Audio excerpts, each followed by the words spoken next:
Okay, so this is an overview of my trip to the New York Auto Show. Before getting to New York, though, we stopped at Woodbury Outlets, which is basically a premium outlet where you can buy clothes really cheap. It's especially useful for Canadians. It's in a kind of rural area or country-like area, and they set up like this huge shopping mall there. The Under Armour store was the best, actually. They had crazy shoes, including this pair. Look at this pair of shoes. They're just nuts. The color theme for 2014 seems to be bright colors, and there was a lot of those in every store, especially for the shoes. So here's what it looks like. It's basically about, it looks like at least a square kilometer, I should say. And you have really every single brand. You can go shop. You can spend the entire day here just shopping and never go into the same store. And there's a lot of good stuff. You can just walk around. There's a food court. And some stores even have internet. So that's pretty good. When you arrive in New York, we chose New Jersey, and we take the public transportation to downtown Manhattan. You can see here we took the local buses. It's about $3, I think, the ticket. It's really easy. Here we are on the New Jersey side, and New Jersey really is pretty ghetto. We were in the North Bergen area. So here we are about to go into the Lincoln Tunnel. And this is just to give you a sense of like how crowded New York is. This was mid-morning, maybe 11 o'clock. Here we are in the Lincoln Tunnel crossing. Or at least I think it's the Lincoln Tunnel. There is absolutely no room to spare. I mean, in Montreal, we're used to the La Fontaine Tunnel. Here, everything is stuck together. So as you emerge from the tunnel, you're on Manhattan Island, and that's what it looks like. Now, all the buses bring you to the Port Authority, and that's where everyone gets off. And when you get out, you'll see the New York Times building in front of you. I didn't show it here in this video, but nevertheless, that's where you'll end up. That's a lot of yules, by the way. Here's a shot of the skyline. Looks pretty good. Now here we are. This is friends of mine. We're just walking in downtown New York in a calmer section. Just give you an idea of the urban landscape. It's quite unique, the New York urban landscape. It really is unique. So we're making our way to the Javits Center, I think it was called, for the car show. Here we are at the car show. Chrysler had a sort of like a course where it ran its trucks in a crazy environment, like bumps and things like that. I'll have a video on that later. Here is the GM section of the car show. It looks dominated by trucks. That's because it was. GM just doesn't seem to have any interesting everyday people products. Really gets interesting from the Camaro up. Everything else below it is not very interesting. I thought this was intelligent. Look at this step here when you want to grab something from inside your truck. Pretty clever, those guys. And here's another shot of the GM section. Once again, all you see is trucks. You know, they just can't seem to make anything interesting for regular people. It's ridiculous. Whereas Honda right here does make things interesting for regular people. I mean, they're affordable, efficient. The new Honda Fit was amazing. I thought it looked great.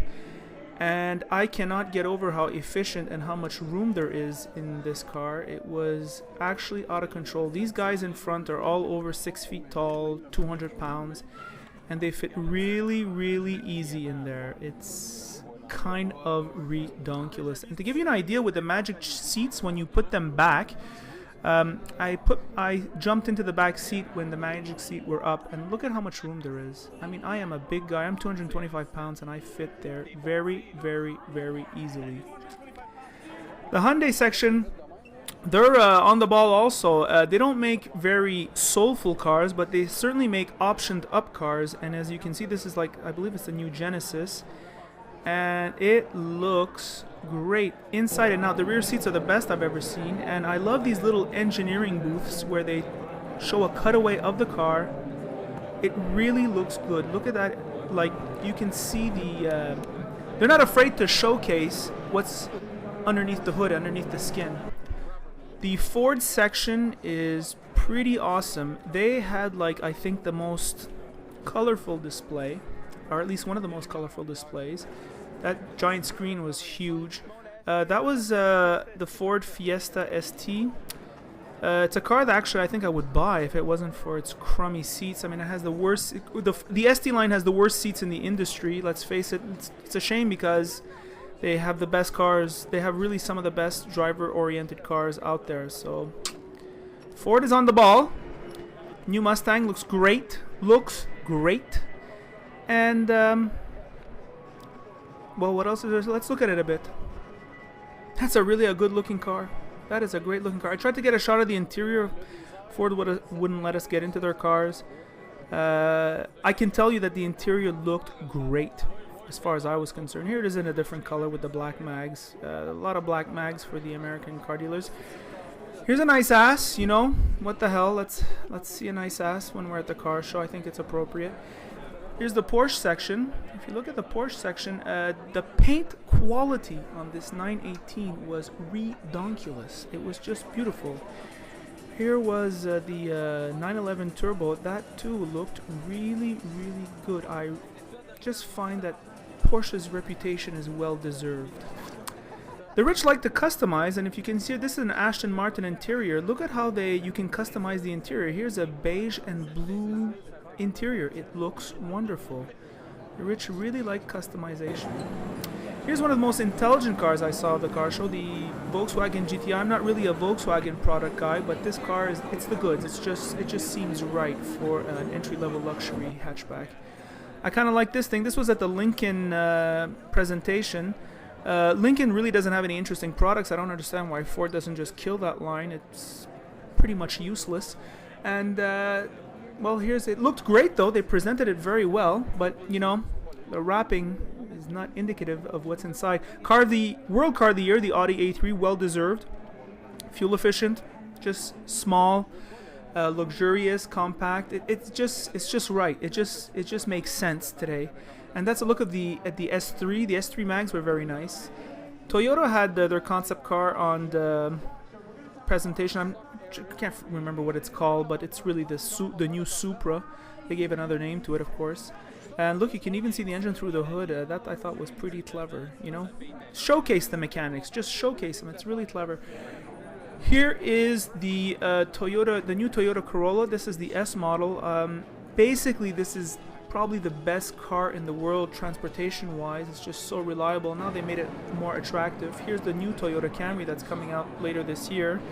I did a review on the Camry. I thought it was ugly on the outside, and now they seem to have gotten that right. It looks much better. Very sober design, but stylish.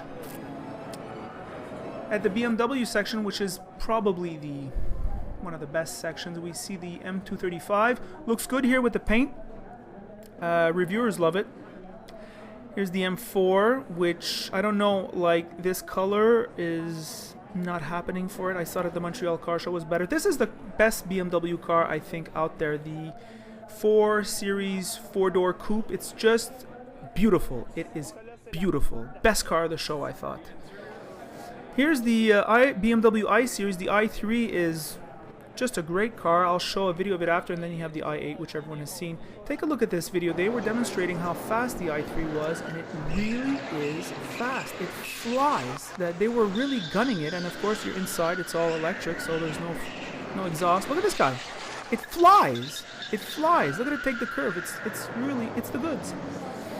Here's the Toyota, basically the coupe version of the IS-F. I forget what the name, RC something, it doesn't really matter. It really looked good. This blue paint was redonkulous. We saw a lot of more blue cars this year, which is interesting. We're going to see a white one coming up right here. Here it is. Okay, that looked really good. The front end, they stretched it out a bit. They sort of did like BMW, stretched out the front end. That I thought was smart. Here's Mercedes. Mercedes C-Class I think is a great car. I think it has a beautiful interior, and despite what some reviewers say, I think they're going to sell a ton of them. It's the goods. After the car show, here's a shot of Times Square. I just thought that once again you could get the feel for the urban environment of New York. It's really it has an energy of its own, and I come here once a year. Maybe I'll go twice this year. It's really nice. It's just alive with people, but you really feel the pressure and the rat race atmosphere of the city. I wouldn't like to live there. Here we are again. Here's another look at Times Square. Times Square, you kind of look at it from two sides, and they have like a little I don't know, like a place where people can go sit. Looks pretty nice. Looks pretty nice. I'm gonna get another shot of the people. I love the publicity. Look at the publicity, how alive it makes the city. I mean, it's one case where publicity doesn't bother me. Once again, this is a street crossing. Notice the taxis, they're all yellow. A few years ago, they used to be all Fords, I think. Now they're really going into Toyota Camrys and Priuses. Cold Stone, this is a famous ice cream shop with a Canadian Tim Hortons. I thought that was kind of cool, so I took a shot of that. I actually went inside and got myself a Cold Stone ice cream sundae, which is kind of like famous. Here's a look at here's a fire station. Look at the difference between, let's say, Montreal, where everybody's complaining that the fire station is making noise, and New York, everybody gets out of its way, they let it pass. Really respectful of like the well, it wouldn't appear this way, but they got out of the way pretty fast. Here they are making my ice cream sundae. What they do is they take what you want. Like, for example, I want a peanut butter ice cream sandwich. Not ice cream sandwich, ice cream sundae. And what they do is they beat the ice cream and the products that you want into it, and then they put it in a sundae cup. It's delicious. It's really good. You have to take a Cold Stone ice cream when you're there. Here is a look at New York during the evening. Like, once again, the publicity is just make the city so alive. I could walk through, you can literally walk through this for hours. It doesn't bother you. There's police everywhere. I mean, everywhere. Yeah. So here's inside Toys R Us. This is Jurassic Park display. They had like just crazy displays. This one was the craziest. I posted on my YouTube channel Squirmals, which is basically like this worm that you make do anything. It's like not a real worm, and it has a wire, and you can make it do all kinds of things. So I posted that. So that was the trip to New York. I hope you enjoyed it, and I hope it gives you an idea of what it's going to be like when you go there.